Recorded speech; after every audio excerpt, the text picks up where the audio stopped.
उज्जैन का सबसे मनोहारी स्थल रामघाट दत्ता अखाड़ा क्षेत्र इन दिनों अंधेरे में डूबा हुआ है। शिप्रा नदी छोटी रपट से लेकर दत्ता अखाड़ा गुरुद्वारा भूखी माता तक दत्ता अखाड़ा क्षेत्र के एक और की विद्युत व्यवस्था पूरी तरह ध्वस्त हो चुकी है। पिछले कई दिनों से इस दत्ता अखाड़ा नदी के किनारे क्षेत्र में लाइट नहीं है। गौरतलब है कि सिंहस्थ महापर्व के दौरान शासन द्वारा करोड़ों रुपए खर्च कर शिप्रा नदी के संपूर्ण क्षेत्र में कई तरह की विद्युत व्यवस्था करते हुए लाइटें एवं हाई मास्क लगाए गए थे, जिससे कि इस पूरे क्षेत्र में रोशनी रह सकी। लेकिन कुछ दिनों पहले आए तूफान के कारण कई पेड़ एवं विद्युत व्यवस्थाएं ध्वस्त हो गई थी। उसी के चलते रामघाट क्षेत्र की विद्युत व्यवस्था भी प्रभावित हुई। रामघाट आरती स्थल से लेकर छोटी रपट, दशहरा मैदान, धर्मशाला तक लाइट है, जिससे पूरे क्षेत्र में अंधेरा छाया हुआ है। और वहीं स्थानीय प्रशासन द्वारा जनता कर्फ्यू में पूर्ण छूट प्रदान कर दी गई है। वहीं घाटों पर भी लोगों की आवाजाही बढ़ गई है। कई लोग किनारे पर बैठकर मछलियों को दाना खिलाते रहते हैं।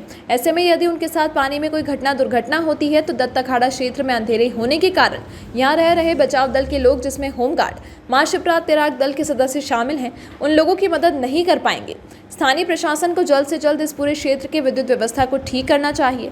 रामघाट पर वर्षों से अपनी सेवा दे रहे मां शिप्रा तैराक दल के सचिव संतोष सोलंकी ने बताया कि पिछले समय आए आंधी तूफान के कारण दत्ता अखाड़ा क्षेत्र की विद्युत व्यवस्था प्रभावित हुई है। अंधेरे में पानी में व्यक्ति के डूबने पर वाहन नजर नहीं आएगा। ऐसे में हम लोग उसकी सहायता नहीं कर सकते हैं। अभी तूफान आने के बाद दोनों क्षेत्र की लाइट कई बार बंद हो गई और वापस चालू हो गई। प्रशासन अपनी व्यवस्था कर रहा है, पर बाकी अभी 2-1 दिन से लाइट थोड़ा सा बंद है इस क्षेत्र की।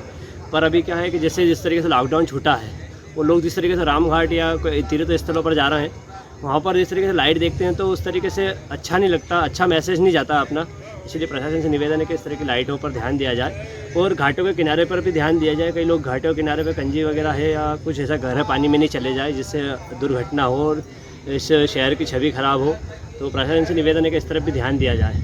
अभी जैसे सामने को लाइट नहीं दे रही, किस तरह की दिक्कत है आप लोगों को इस समय होगी? इस सर में हमको इस तरीके की दिक्कत होती है कि हम लोग कहीं सामने देखते हैं तो कोई दिखता नहीं एकदम, और इससे गहरे पानी में जाने की भी उपेक्षा रहती है। पर कई बार जैसे नहाने नहीं आते लोगों ने, पर अभी गर्मी का टाइम है तो लोगों ने पैर डालकर शिप्रा जी किनारे कई लोग बैठे रहते हैं। उन लोगों को हम लोग समझा ही देते हैं कि भाई आप ऐसे मत बैठे, आप किनारे से ऊपर बैठे, फिर भी लोगों ने बैठ जाते हैं। तो इस तरीके की दुर्घटना हुई। कल भी एक दुर्घटना ऐसी हुई थी, पर हम लोग उसका वीडियो वगैरह नहीं बना पाए और ना नाम पते हम कर पाए हैं। इससे हम लोग बता नहीं पा रहे हैं कि किस तरीके की दुर्घटना होती है। अभी कहाँ से कहाँ तक की लाइट नहीं है? अभी दत्ता अखाड़े की लाइट नहीं है, दत्ता अखाड़े से लेकर बड़े पुल तक की लाइट नहीं है।